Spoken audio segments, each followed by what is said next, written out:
पिछले पाठ में हमने देखा था आरव और इंस्पेक्टर बीर ने साया के रहस्य को उजागर करने की कोशिश की, लेकिन उन्हें पता चला कि असली खतरा काला साया है। हवेली में हुए भयानक घटनाक्रम के बाद कियारा रहस्यमय तरीके से गायब हो गई। जब आरव घर पहुंचा तो उसने कैमरे में कियारा और साया को एक साथ मुस्कुराते हुए देखा। अब कहानी आगे। रात भर कियारा के बारे में सोचते सोचते आरव की आंख लग जाती है। सुबह जब उठता है तो उसे घर में अजीब आवाज़ें सुनाई देने लगती है। उसके कमरे की दीवार पर एक अजीब संदेश उभरता है, तुमने इसे जगाया है, अब यह तुम्हें छोड़ेगा नहीं। अचानक उसकी खिड़की से काले धुएं जैसे परछाई अंदर आने लगती है। आरव तेजी से पुलिस स्टेशन की ओर भागता है, जहां इंस्पेक्टर बीर उसका इंतजार कर रहा होता है। बीर एक पुरानी फाइल निकालता है जिसमें हवेली और काला साया के इतिहास का उल्लेख होता है। फाइल में लिखा होता है कि काला साया पहले एक अमीर राजा था जिसने अमरता पाने के लिए काले जादू का सहारा लिया था, लेकिन उसकी आत्मा हवेली में कैद हो गई और वह जो भी उसकी सच्चाई जानने आता है उसे निगल लेता है। वीर कहता है, अगर कियारा को बचाना है तो हमें काला साया को हमेशा के लिए ख़त्म करना होगा। आरव और वीर हवेली में लौटने की तैयारी करता है, लेकिन इस बार वो अकेले नहीं होते हैं।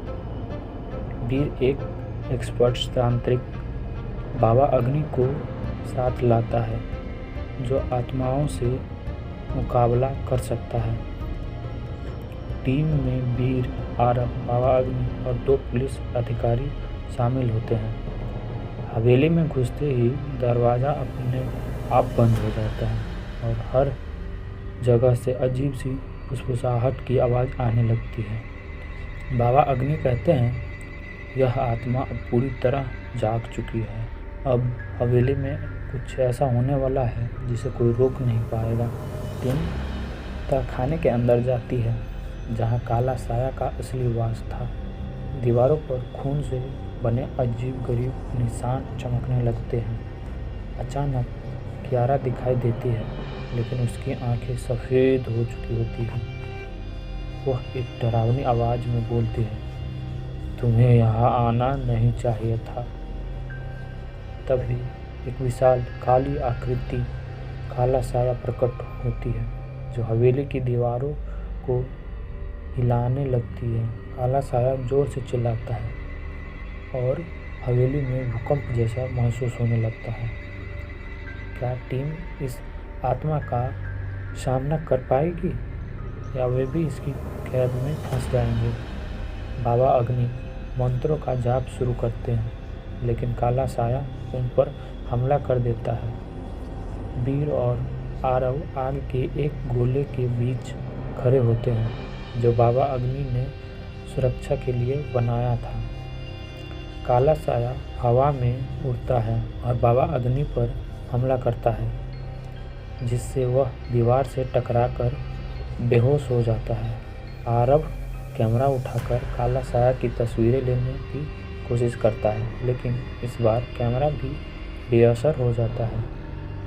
काला साया अजय लग रहा है। क्या अब कोई उम्मीद बची है?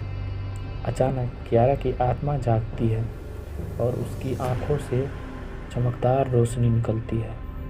कियारा को एहसास होता है कि अगर काला साया को हराना है तो उसे खुद को बलिदान देना होगा। यह बाबा अग्नि के गिराए हुए मंत्र पत्र को उठाती है और अंतिम मंत्र पढ़ती है। काला साया जोर से चिल्लाता है और हवेली में आग लगने लगती है। कियारा की आंखों में आंसू गिरते हैं और वह कहती है, आरव मुझे मत बुलाना। रोशनी के एक तेज विस्फोट के साथ काला साया और कियारा दोनों गायब हो जाता है। क्या यह सच में अंत था या कुछ और रह गया है। हवेली धीरे धीरे गिरने लगती है और वीर और आरव वहाँ से भाग निकलते हैं। आरव सदमे में होता है कि कियारा अब नहीं रही।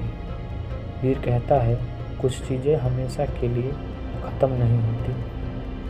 आरव अपने कैमरे को देखता है और उसमें आखिरी तस्वीर में कियारा की हल्की मुस्कान दिखती है।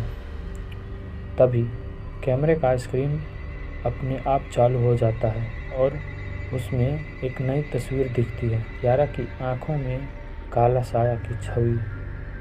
क्या काला साया मर चुका था या कियारा के अंदर समा गया था? क्या कियारा सच में ख़त्म हो गई या अब काला साया उसके अंदर रह गया है? जानने के लिए अगले पार्ट का इंतज़ार करें। अगर आपको यह कहानी अच्छी लगी तो हमारे चैनल को सब्सक्राइब करिए और दोस्तों के साथ ज़रूर शेयर करें। धन्यवाद।